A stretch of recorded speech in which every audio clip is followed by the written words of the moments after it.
India చమురు వల్లే Russia వద్ద డబ్బులుంటున్నాయని ట్రంప్ అంటున్నారు. ఇది నిజమంటారా? మన దేశంతో పాటు మనకంటే ఎక్కువగా చైనా కొనుగోలు చేస్తా ఉంది. మనం కూడా గణనీయంగా రష్యాకి మనం నిధులు ఇస్తున్నాం, చమురు దిగుమతి చేసుకుంటూ. మనకంటే ఎక్కువగా చైనా ఇస్తా ఉంది. అదేవిధంగా చైనా రష్యాకి ఆయుధాలను సరఫరా చేస్తున్నటువంటి దేశాలు కూడా ఉన్నాయి. ఉత్తర కొరియా అనేక ఆయుధాలను సరఫరా చేస్తూ ఉంది. అదేవిధంగా ఇరాన్ డ్రోన్లు ఇతర ఆయుధాలని అది కూడా సరఫరా చేస్తూ ఉంది. అందుకని రష్యాకి సాయం చేసేటువంటి అనేక దేశాల్లో మనం కూడా ఒకరం తప్ప కేవలం మన మీదనే ఆధారపడి రష్యా ఇవాళ అక్కడ యుద్ధం చేయడం కానీ లేదా తన ఆర్థిక వ్యవస్థని నడుపుకోవడం కానీ చేయడం లేదు.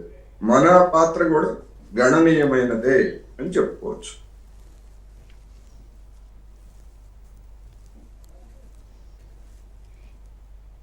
ఇంకా ఇలాంటి డబుల్ స్టాండర్డ్స్ ట్రంప్ ప్లే చేస్తూనే ఉంటే నెక్స్ట్ ఎలాంటి చర్యలు తీసుకుంటే బాగుంటుందంటారు కోటేశ్వర గారు? అందుకనే ఇప్పుడు మన దేశం ఒక చౌరాస్తాలో ఉంది.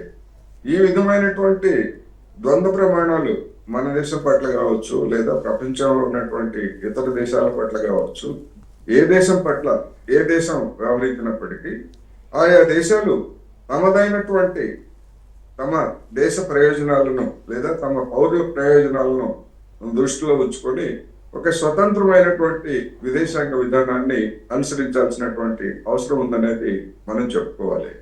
మనం గతంలో చూసాం, నెహ్రూ ప్రధానమంత్రిగా ఉన్నటువంటి సమయంలో మన దేశంలో తగినన్ని ఆహార ధాన్యాలు లేనటువంటి సమయంలో PL-480 పేరుతోటి ఆహార ధాన్యాలు సరఫరా చేయడానికి ముందు వచ్చినటువంటి అమెరికా ఆ ధాన్యాలను మేము సరఫరా చేయాలంటే మీరు మా వైపున అంతర్జాతీయ రాజకీయాల్లో సోవియట్ యూనియన్కి వ్యతిరేకంగా మీరు మాతో చేతులు కలపాలని చెప్పేసి ఆనాడు నెహ్రూ ప్రభుత్వాన్ని అమెరికా ప్రభుత్వం బ్లాక్మెయిల్ చేసింది.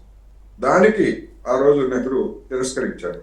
ఇప్పుడు అదే విధమైనటువంటి పరిస్థితి కాకపోయినప్పటికీ అదే ఎత్తుగడతోటి నరేంద్ర మోడీ గారు మాకు సహకరించాలి, భారత్ మాతో చేతులు కలపాలి, ఎందుకు అంటే చైనాని అందరం కలిసి చైనాని దెబ్బతీయాలి అని అమెరికా యొక్క ఆర్థిక మంత్రి స్కాట్ బెసెంట్ బహిరంగంగానే చెప్పాడు. చైనాకు వ్యతిరేకంగా భారత్ కూడా మాతో కలిసి రావాలి. అందువల్ల మనం చైనాని దూరం చేసుకోవాల్సినటువంటి అవసరం మనకు ఉన్నదా, లేదా ఇంకొక దేశాన్ని దూరం చేసుకోవాలి శత్రుగా పరిగణించాల్సినటువంటి అవసరం ఉన్నదా? మనకి చైనాకి ఏమైనా సమస్యలు ఉంటే మనం మాట్లాడుకోవాలి, చర్చించుకోవాలి అనేటువంటిది మనం నిర్ణయించుకున్నాం. కానీ అమెరికా వాడు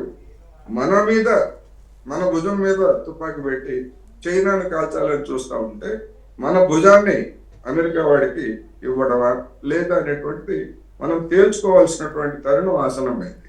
అందుకని మొన్న షాంఘై సమావేశంలో నరేంద్ర మోడీ గారు, షీ జిన్పింగ్, అదేవిధంగా పుతిన్ ముగ్గురు కలిసి కూడా మేమంతా కూడా అవసరమైతే మేము మా ప్రయోజనాల కోసం దగ్గర అవుతాము అనేటువంటి సందేశాన్ని అమెరికాకి ఇచ్చారు. అది ఇంకా ముందుకు పోవాలి, అది ఇంకా కార్యాచరణ రూపంలో రావాలి. దానికి ఇతర బ్రిక్స్ దేశాలు వీటన్నిటిని కూడా కలుపుకోవాలి. ఇంకా కలిసి వచ్చేటువంటి అమెరికా వ్యతిరేక దేశాలన్నింటినీ కూడా కలుపుకోవాలి. అదే సమయంలో మన దేశ ప్రయోజనాలని పణంగా పెట్టకూడదు, మన స్వతంత్ర విదేశాంగ విధానాన్ని మనం వదిలిపెట్టకూడదు. ఈ అంశాలతోటి ఒక స్పష్టమైనటువంటి మార్గాన్ని ఎంచుకోవాల్సినటువంటి తరుణం ఆసన్నమైంది అని చెప్పాలి. కోటేశ్వరరావు గారు, అలాగే ఉక్రెయిన్పై రష్యా యుద్ధానికి ఇండియా పరోక్ష మద్దతని అమెరికా అంటున్నారు. దీన్ని ఎలా చూడాలంటారు? పరోక్ష మద్దతు అంటే ఇదే, మీరు రష్యా చమురు కొనుగోలు చేస్తున్నారు, తద్వారా రష్యాకి మీరు నిధులు ఇస్తున్నారు, ఆ నిధులతోటి ఉక్రెయిన్ మీద యుద్ధం చేస్తూ ఉంది, అందుకని పరోక్షంగా మీరు సాయం చేస్తున్నారు అనేటువంటిది మన మీద చేస్తున్నటువంటి విమర్శ. దానికి మనం అంగీకరించాం. ఎందుకంటే మేము ఇప్పుడు గాజాలో జరుగుతున్నటువంటి మారణకాండకి ఇజ్రాయిల్ అది చేస్తున్నప్పటికీ దానికి అవసరమైనటువంటి ఆయుధాలన్నింటినీ కూడా ఇచ్చి దాదాపు 70,000 మందిని హత్య చేయించింది అమెరికా. మరి మనం ఆ విధంగా ఉక్రెయిన్కి రష్యాకి ఏ విధమైనటువంటి ఆయుధాలు సరఫరా చేయలేదు, లేదా ఇతరతర మనం మద్దతు కూడా ప్రకటించలేదు. తటస్థంగా ఉంది మన దేశము, చైనా కూడా తటస్థంగా ఉంది. అందువలన మనం చమురు కొనుగోలు చేయడం అనేటువంటి అనేక దేశాల నుంచి కొనుగోలు చేస్తాం. ఇప్పుడు మీరు ఫలానా దేశం నుంచి చమురు కొనుగోలు చేయొద్దు అని చెప్పడానికి అమెరికా ఎవరు, ట్రంప్ ఎవరు? ఉదాహరణకి గతంలో మీరు ఇరాన్ నుంచి చమురు కొనుగోలు చేయకూడదని చెప్పారు. ఇరాన్కి అమెరికాకి పంచాయతీ ఉంటే ఆ రెండు దేశాలు తేల్చుకోవాలి తప్ప ఇరాన్ని దెబ్బతీయడానికి అక్కడ ఉన్నటువంటి చమురుని కొనుగోలు చేయకూడదని భారత్ మీద ఒత్తిడి చేయడం ఏమిటి? అందువలన ఇటువంటి ఒత్తిళ్ళకి మనం లొంగకూడదు అనేది మన విదేశాంగ విధానంగా ఉండాలి. అలాంటి కార్యాచరణకు కలిసి వచ్చేటువంటి దేశాలన్నిటితోటి గట్టిగా నిలబడితే అమెరికా మనల్ని ఏమీ చేయలేదు ఇవాళ ఉన్నటువంటి పరిస్థితుల్లో అని చెప్పొచ్చు. అలాగే ఇండియా రష్యా చమురు కొంటే మూల్యం చెల్లించుకోవాల్సిందేనని హెచ్చరిస్తున్నారు ట్రంప్. అంటే ఎలాంటి మూల్యం చెల్లించుకోవాల్సి వస్తుందంటారు ఆయన? ఇదే బెదిరింపులు. మూల్యం చెల్లించుకోవాల్సి వస్తుందంటే మీతోటి మేము వాణిజ్య ఒప్పందం చేసుకోము, లేకపోతే మీకు వ్యతిరేకంగా మేము చైనా పాకిస్తాన్లో ఉన్నటువంటి తీవ్రవాదుల్ని మీ మీదకి ఉసుగొలుపుతాము, పాకిస్తాన్ని రెచ్చగొట్టి మీ సరిహద్దుల్లో ఉద్రిక్తతలని రెచ్చగొడతాము, మీకు వ్యతిరేకంగా అన్ని రకాల కుట్రలు చేస్తాము. ఇది సూటిగా చెప్పరు, కానీ ట్రంప్ బెదిరింపుల వెనకాల ఉన్నటువంటి పరమాత్మ అయితే ఇదే. అందుకని మూల్యం చెల్లించుకోవడం అంటే ఏం చేస్తారు? మన దేశం మీద ఏమన్నా దాడి చేస్తారా అమెరికా వాళ్ళు వచ్చి? అంత దమ్ముందా? ఒక దేశం మీద దాడి చేసే దమ్ము ఇవాళ అమెరికాకు ఉందా, భారత్ వంటి దేశాల మీద? అందుకని మూల్యం చెల్లించుకోవడం అంటే ఈ విధంగా పరోక్షంగా పాకిస్తాన్ని కీలుబొమ్మగా చేసుకొని మన మీద దాడులు చేయటం. ఇప్పుడు ఉదాహరణకు పహల్గామ్ దాడి ఉంది. నా అభిప్రాయం ప్రకారం అయితే మనల్ని రెచ్చగొట్టడానికి అమెరికా వాళ్ళు చేయించినటువంటి దాడిగానే నాకైతే అనిపిస్తుంది. కాకపోతే దానికి మన దగ్గర సరైనటువంటి ఆధారాలు లేవు. కానీ ఎందుకంటే ఆ దాడి కారణంగానే కదా ఆపరేషన్ సింధూరు మనము పాకిస్తాన్ దెబ్బలాడుకోవాల్సి వచ్చింది. అమెరికాకు కావాల్సింది అదే. ఆ విధమైనటువంటి దాడులు చేయించి మనల్ని పాకిస్తాన్ని రెచ్చగొట్టి యుద్ధంలోకి దించి, యుద్ధంలోకి దిగటువంటి 3 రోజులు యుద్ధం జరిగినా 4 రోజులు యుద్ధం జరిగినా అది రెండు దేశాలకి నష్టం. అసలే మన ఆర్థిక వ్యవస్థ ఇబ్బందుల్లో ఉన్నటువంటి స్థితిలో మనల్ని మరింతగా దెబ్బతీయడానికి చూస్తున్నారు. పాకిస్తాన్ ఎట్లాగో దివాళా స్థితిలో ఉంది, దానికి కొత్తగా పోయేది ఏమీ లేదు. అందుకని కాస్త బెటర్గా ఉన్నటువంటి మనల్ని దెబ్బతీస్తే మనం మళ్ళా వెళ్ళి అమెరికా కాళ్ళ బేరానికి వస్తామని చెప్పేసి ట్రంప్ ఆశ. అది నెరవేరదు అనేటువంటిది మనం చెప్పాలి. కోటేశ్వరరావు గారు, అలాగే ట్రంప్ మాటలకు అమెరికాలోనే వాళ్ళే ఆయనకి నిరసనలు చేస్తున్నారు, ఆందోళనలు చేస్తున్నారు ఆయన మాటలను నచ్చక. సో అలాంటిది ఇండియన్స్ ఎలా చూస్తున్నారంటారు? ఆయన మాటలు నచ్చక కాదు, ఆయన అనుసరిస్తున్నటువంటి విధానాలు. ఇప్పుడు మన దేశం నుంచి, చైనా నుంచి, ఇతర దేశాల నుంచి 10% నుంచి 100% వరకు పన్నులు విధిస్తున్నారు దిగుమతి చేసుకున్నటువంటి వస్తువుల మీద.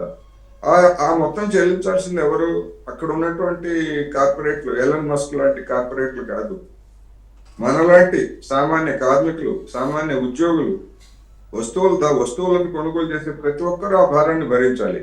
అందుకనే నో కింగ్స్, ఇది ప్రజాస్వామ్యం, రాజులు లేరు, ఇష్టం వచ్చినట్టు పాలించడానికి వీల్లేదు, ఇష్టమైనట్టు విధానాలు అమలు జరపడానికి వీల్లేదు అంటూ మొన్న శనివారం నాడు 50 రాష్ట్రాల్లో దాదాపు 2700 పట్టణాల్లో, ప్రాంతాల్లో 70 లక్షల మంది కార్మికులు నిరసన ప్రదర్శన చేశారు.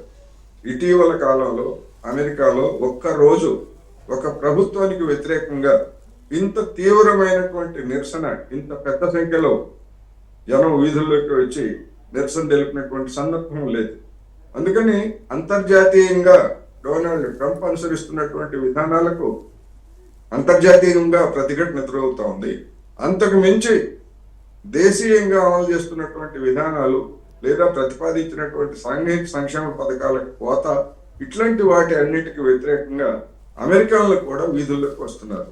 ఈ నెల 1వ తారీఖు నుంచి అక్కడ కేంద్ర ప్రభుత్వం షట్ అవుట్, అంటే కేంద్ర ప్రభుత్వం ఎలాంటి కార్యకలాపాలు నిర్వహించకుండా మూతపడింది. పాక్షికంగా మిలిటరీ లేకపోతే ఇవన్నీ పనిచేస్తున్నాయి, అదేవిధంగా రాష్ట్రాలు పనిచేస్తున్నాయి. కానీ గడిచినటువంటి 20 రోజులుగా డొనాల్డ్ ట్రంప్ సర్కారు మూతపడింది. దాన్ని పరిష్కరించకుండా ఎవరైనా మన ప్రభుత్వానికి వ్యతిరేకంగా నిరసనలు తెలియజేసినా లేకపోతే ప్రదర్శనలు చేసినా కానీ వాళ్ళని అణిచివేయడానికి అమెరికన్ నగరాలకి మిలిటరీని పంపిస్తానని చెప్పేసి బెదిరిస్తున్నాడు. గతంలో ఏ ప్రభుత్వం కూడా ఈ విధంగా మిలిటరీని నగరాల మీదకి పంపించినటువంటి ఉదంతాలు గతంలో లేవు. డొనాల్డ్ ట్రంప్ ఇది ఒక అంటే రోజువారీ కార్యక్రమంగా ఎక్కడ ఏ ప్రదర్శన జరిగినా మిలిటరీ వచ్చేస్తుంది అని బెదిరి. Yeah, thank you so much Koteswararao గారు డిబేట్లో పాల్గొన్నందుకు.